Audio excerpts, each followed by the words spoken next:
사실 경제지표 때 단타 매매는 매우 어렵고 변수가 많습니다. 단순히 지표가 좋게 나온다고 해서 오르는 것도 아니고 또 나쁘다고 해서 무조건 빠지고 그런 게 아닙니다. 그 순간 시장이 어떻게 이것을 해석하느냐에 따라서 오를 수도 있고 내릴 수도 있고.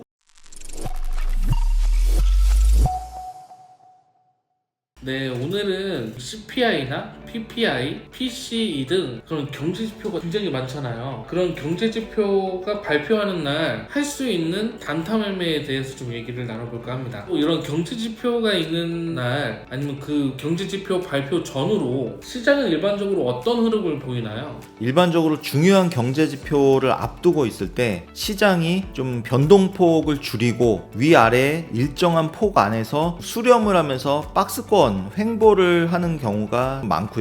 또 한 가지 경우는 이런 어떤 지표를 선반영이 돼서 한 2-3일 전부터 가격이 급등을 한다든지 혹은 반대로 급락을 한다든지, 이처럼 지표가 어느 정도 예상이 될 때는 선반영이 되는 경향을 보이고요. 그리고 시장이 도무지 이걸 위아래로 예상을 하기가 어렵다라고 판단을 했을 때는 일정한 폭에서 박스권을 만드는 그런 경향을 보인다고 생각합니다. 그러면 서두에 말씀드렸듯이 CPI, PPI, PC 이게 뭔지를 잘 모르겠어요. 그리고 그게 이제 갖고 있는 의미가 뭔가요? 네, 이 세 가지는 모두 물가와 관련된 경제지표들인데요. 각각 측정하는 대상과 방식이 조금씩 다릅니다. CPI는 소비자들이 실제로 구매하는 상품과 서비스의 가격 변화를 측정하는 그런 지표입니다. 쉽게 말해서 요즘 물가가 오른다 이런 걸 느끼는 걸 측정하는 이런 지표가 CPI라고 보면 되겠습니다. PPI는 기업이 상품을 만드는 데 드는 비용, 즉 생산 단계에서 가격 변화를 나타냅니다. 기업이 원가가 올라서 제품 가격을 올릴 수 있다 이런 징후를 보여주는 그런 지표라고 생각하면 되겠습니다. PCE는 최근 들어서 연준이 가장 선호하는 그런 물가 지수입니다. CPI보다는 좀 더 포괄적이고 경제에 어떠한 영향을 미치는지를 보여주는 그런 지표라고 할 수 있겠습니다. 연준이 금리를 올릴지 내릴지 결정할 때 참고하는 지표가 바로 이 PCE 지표라고 보시면 되겠고요. 쉽게 말해서 CPI는 우리가 체감으로 느끼는 물가, PPI는 기업이 느끼는 원가 압박, PCE는 연준이 보는 전체적인 소비 트렌드, 이 세 가지를 함께 보면 현재 인플레이션 상황과 앞으로의 금리 흐름을 미리 예측할 수가 있기 때문에 해외 선물 투자자나 선물 트레이더들에게 상당히 유용한 지표라고 할 수 있겠습니다. 지금 말씀해주신 지표들이 시장에 어떤 영향을 주나요? 이 지표들은 기본적으로 물가가 얼마나 오르고 있느냐 그걸 보여주는 지표라고 할 수 있겠습니다. 물가 상승은 금리 인상으로 이어지고 이것은 지수의 악재로 작용을 할 수가 있겠습니다. 반대로 물가가 안정됐다는 것은 금리를 인상할 필요가 없는 동결 혹은 금리 인하 등의 요인으로 작용을 할 수가 있어서 주식시장과 지수 선물 등에는 호재로 작용할 수 있다고 할 수 있겠습니다. 그렇다면 이렇게 경제 지표들의 발표일에 단타 매매 시 고려해야 될 점이 있을까요? 사실 이 경제지표 때 단타 매매는 매우 어렵고 변수가 많습니다. 단순히 지표가 좋게 나온다고 해서 오르는 것도 아니고 또 나쁘다고 해서 무조건 빠지고 그런 게 아닙니다. 그 순간 시장이 어떻게 이것을 해석하느냐에 따라서 오를 수도 있고 내릴 수도 있고, 이걸 개인 트레이더들이 맞춘다는 것은 상당히 어려운 부분입니다. 예를 들어서 저의 경우에는 지표 거래를 가급적이면 안 하는 경우가 많습니다. 그리고 아주 중요한 지표, 예를 들면 금리 발표라든지 비농업 지수 같은 순간적인 휘발성이 높은 지표는 가급적이면 피하는 편이고요. 그 두 가지 정도를 제외하고 나머지 지표들은 기존의 차트의 흐름과 지지 저항 이런 것들을 살피면서 기술적 분석으로 대응을 하는 편입니다. 그리고 그 성공률은 생각보다 높게 나옵니다. 차트를 보면서 예를 들어서 설명을 드리도록 하겠습니다.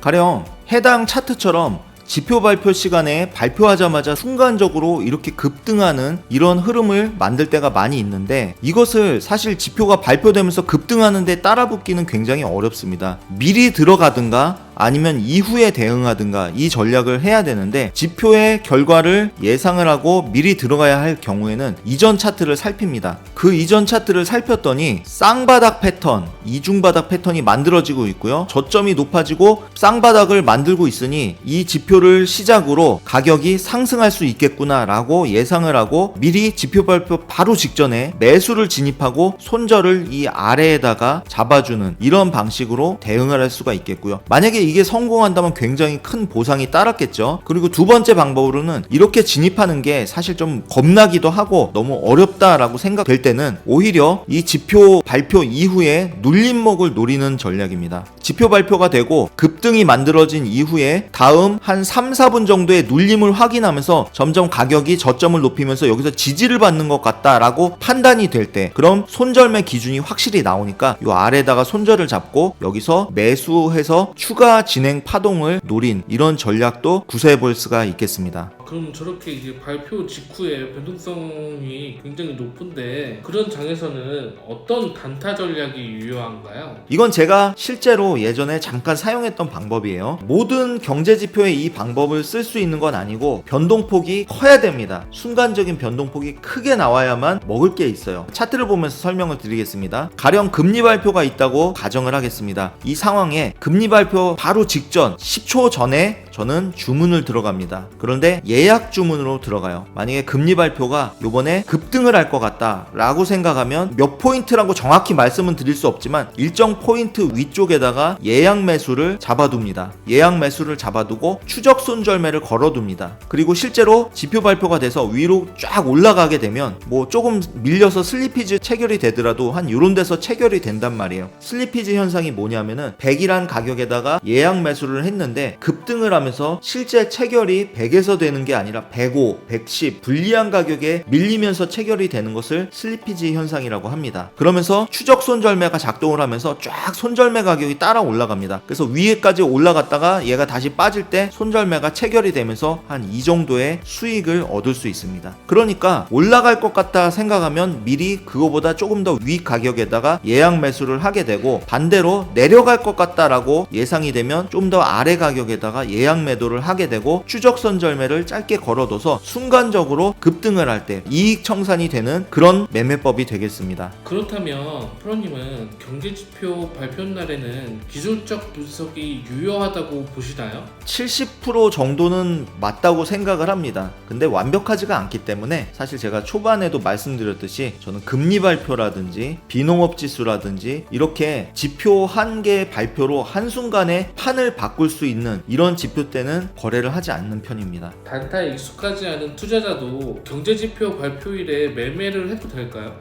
저는 기본적으로 입문한 지 얼마 안 되시는 초보자분들은 경제지표 거래는 피하시라고 말씀을 드리고 싶습니다. 제가 한 가지 기법을 잠깐 소개를 해드리긴 했지만 사실 그 손이 빠르지 않으면 성공하기도 쉽지도 않고요. 특히 비농업 지수, 금리 발표 이 두 가지는 절대 거래를 안 하시는 게 저는 좋다고 생각을 하고요. 그리고 경험이 그래도 한 3년 이상 되신 분들, 어느 정도 지표도 많이 봐 오셨고 그에 대한 대응 능력도 어느 정도 갖춰지신 분들은 비농업 지수와 금리 발표를 제외한 나머지 지수들은 기술적 분석 테두리 안에서 접근을 하시는 것은 충분히 가능하다라고 생각을 하고 있습니다.